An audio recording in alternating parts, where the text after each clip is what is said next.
Hey everybody, so I wanted to make another video today doing a little update on ADHD. I was able to get an appointment with a doctor. He's actually a neurologist and a psychiatrist that specializes in ADHD, and it was really good that I was able to actually get an appointment with him the next day. I called on Monday, and on Tuesday I had the appointment. And he wants me to go for like a real testing, and so I don't know what that will entail, but he gave me two different referrals to two different doctors, and one of them said he doesn't have any bookings till September, and it's an all-day process, so they book up. And then the other one could see me sooner, so I'm hopefully gonna make an appointment with him tomorrow.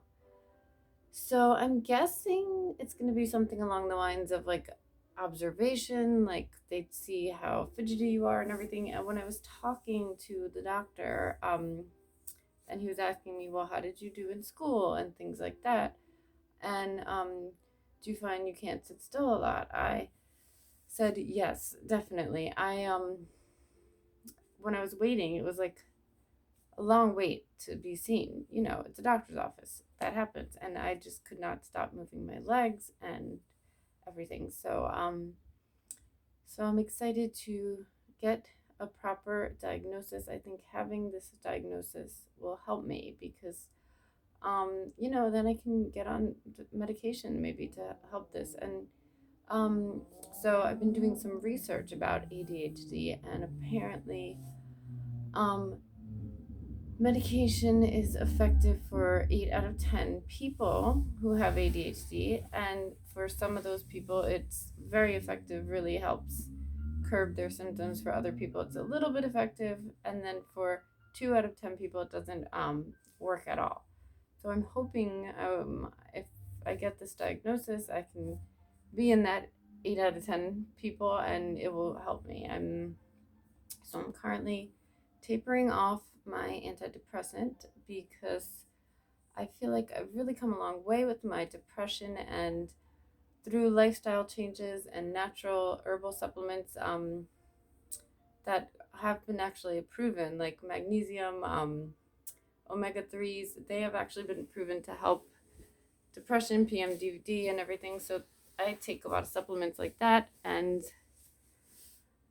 so I've been feeling really good. So I decided I want to come off of the Prozac. So I talked to my psychiatrist about that, and he actually said he was the one who told me I needed to see an ADHD specialist because it wasn't his area of expertise. So I think because I can't see two psychiatrists, I have to pick one. So I think eventually I'm probably going to switch over to the new doctor because I only met with him once, but I liked his approach better. I had a therapy session today with my psychologist, and I was telling her sometimes, I don't know if it's an age difference, a cultural difference, whatever it is, but sometimes my psychiatrist will say things that really get under my skin. For example, when I talk to him, I talk to him about once a month, and it's like maybe a tops a 15-minute conversation. So he doesn't know that much about me. My therapist, I have 45-minute session with her twice a month, so she knows more about me. So when I told the psychiatrist that I was feeling really good, I finally severed the relationship with my biological mother, and I've been feeling really good. His immediate reaction, well, was, why did you do that? And he like questioned it. And I was like, I'm telling you this is something that made me feel better. Why are you like questioning me? And then when I was telling him about ADHD, I'm pretty sure I have ADHD.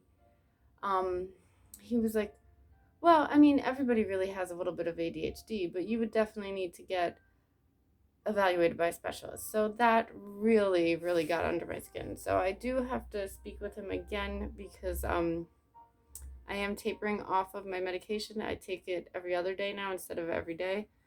And but I think that I really would like to find a new psychiatrist. So hopefully I'll be able to switch over to the new doctor.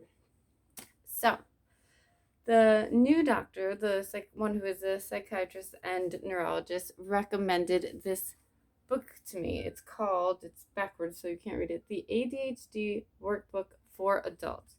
And it's by Tara Wilson. Proven techniques and exercises to succeed in private and professional life, develop better problem solving and organizational skills, improve relationships and self esteem. So I'm excited to really dive into this book and see, you know, hopefully I can get some help from the tips of it. And apparently, doing my research in ADHD, I found that a lot of the symptoms are something I've always had. You find a hobby, you really research it, you dive into it, and then you move on to the next hobby, and you forget about that hobby. You do really well in school in classes that you're interested in, but classes that you don't like, you falter. I love history and English. I like to write. I like to read. So I did really well in those classes, and math and science I was horrible in. In fact, the only time I ever went to summer school was for chemistry, and I couldn't focus. I wasn't good at it. I mean, some people just aren't good at math, so maybe I didn't try hard enough. I don't know. I felt like I was trying, but maybe I wasn't. And then I had one class, and it was actually a history class, and I enjoyed history, but the teacher said that homework was optional, and if you did the homework, you would get like extra credit at the end of the year, but as long as you participated in class, you wouldn't be punished if you didn't do the homework. And most of the time, I wouldn't do the homework. I was like, no, I'm not doing this. I have other things to do. So that's a symptom of ADHD. Fidgeting. I mean, anyone who's watched a few of my videos will notice I move around a lot and I'm all over the place. That's another symptom. And some of the risk factors are also interesting because I have those too. Apparently, being born premature and low birth weight are risk factors. I was born a month premature, and I actually had to stay in the hospital after my mother was discharged because I was losing weight. So that's a factor. Nicotine exposure. I never smoked. I tried it maybe once or twice. But growing up, my parents, both of them really smoked all the time. So I got that secondhand smoke.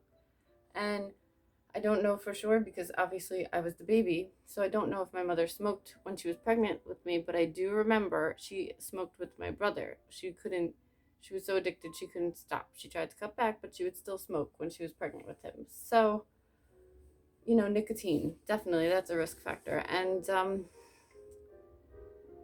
so, yeah, hopefully I can get this diagnosis and get some medication or, like targeted lifestyle changes for this. I talked to my therapist today. I had a session with her, and she did a quick questionnaire of like 10 questions. And the questions were like, how often? Is it very often?